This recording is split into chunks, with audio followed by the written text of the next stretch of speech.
So we bought this deal last year, May 2024.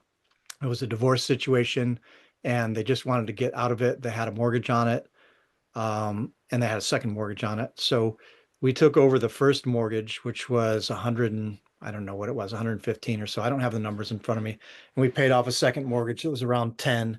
And then we paid the sellers about $5,000 to, just give them some walking away money.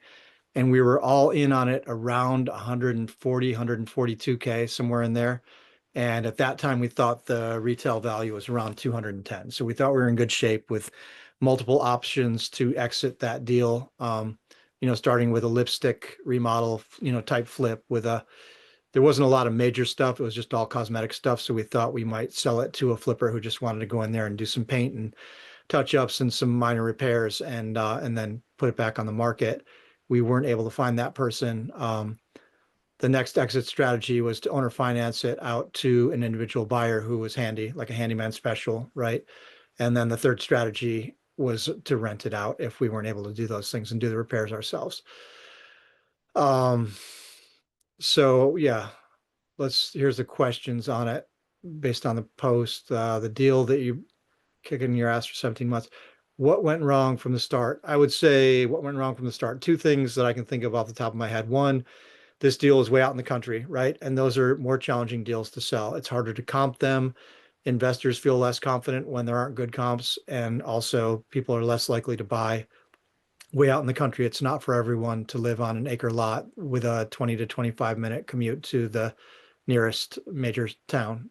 So that was an issue, and we probably got it priced a little bit too high, but with the flexibility to potentially rent it. And, at the time we thought we had, 60 to 70,000 in built-in equity there. So even if you have 20 or 30 or 40,000 repairs, there's still meat on the bone. So we thought we were okay on that, but we might have still priced it, given too much. We couldn't really give any less and still do the deal because we had the two mortgages. And then we had 5,000 to the seller, which, we're not really going to discount the seller. Oh, we can only give you 2,000, right? They're basically giving us their house. So you've written about this deal being a learning experience and what not to do. What's the number one mistake you made? I think the number one mistake we made was waiting too long to pivot on this. The number two mistake would be dealing with some contractors who weren't very good. We had an HVAC contractor who told us we needed an entirely new system there, and we didn't. I was able to go fix that for $80 in parts and a few hours of my time. So we were thinking for a number of months that we needed a new HVAC system, and we were kind of putting it off because we didn't want to spend $8,000 on a new system. And then when I finally went down there and looked at it, we were able to fix it. So when you're dealing with remote flips or remote properties, finding trustworthy contractors is a big one. And that was a lesson, right? Just like make sure somebody's trustworthy or referred or get multiple opinions. And we did get another opinion, but the other guy said that it was the circuit breaker, and then he fixed the circuit breaker and it wasn't it. But how much does this deal cost you in time, money, and mental energy over 17 months? Yeah, so it's $850 mortgage, and then if $50 in electric per month, so $900 a month in cost, plus some miscellaneous repairs and people going out there to take photos and do various things, mowing the lawn, right? So 17 months times $900 is $17,000, somewhere in the $15,000 to $17,000 range it's cost us to keep this thing going. And fortunately, like I said, we had a cushion, so we're still going to be okay in the end. But mental energy, it's a big drain to have a deal that's vacant. And then part of why it's been vacant for so long is because we've had a couple people say they were going to buy it and then fall out, or we had a delay because of the HVAC and waiting to set aside $8,000 to fix it and then finding out we didn't need to do that. But yeah, it's a big energy drain when you have a property that's just sitting there vacant and you're just paying money out on it every month. Definitely. Where does this deal stand right now? Are you closer to a resolution or still stuck? That's a good question. We went out there last week and we did some repairs. We cleared out a bunch of junk. We got things prepped for flooring. We got paint estimates.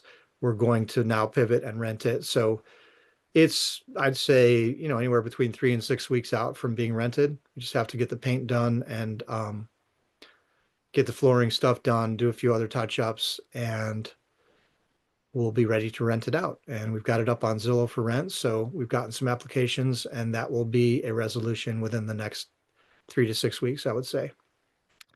What would you tell yourself of 17 months ago if you could go back? That's a good question too. What would I tell myself? I'll tell myself to make a decision faster on this thing and not let it sit for so long. That's crazy that we let it sit for so long.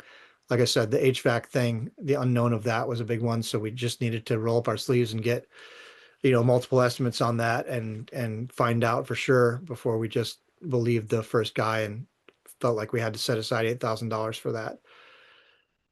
So make decisions faster and be more thorough with the contractors and the estimates. That's what I would tell myself 17 months ago. For someone who's in the middle of a deal going sideways, what's your advice for knowing when to cut losses versus push through? Um, I would say cut your losses sooner rather than later. If you see something going sideways, it's better to cut your losses and move on to the next deal than to continue to pay out, unless you're in a situation where you do have a lot of meat on the bone, you do have a cushion, which, we squandered a little bit in this situation. We knew we had extra equity to work with, and so maybe we delayed longer than we should have. But I would say sooner rather than later, make a decision, get it done. But if you have multiple exit strategies, maybe you have a little bit more leeway, right? I think that's the main stuff. Those are the questions we had on that deal. But if you want to know more about that, I did a post on my blog, markcool.org. I think it's called something like the 17-month deal or something like that.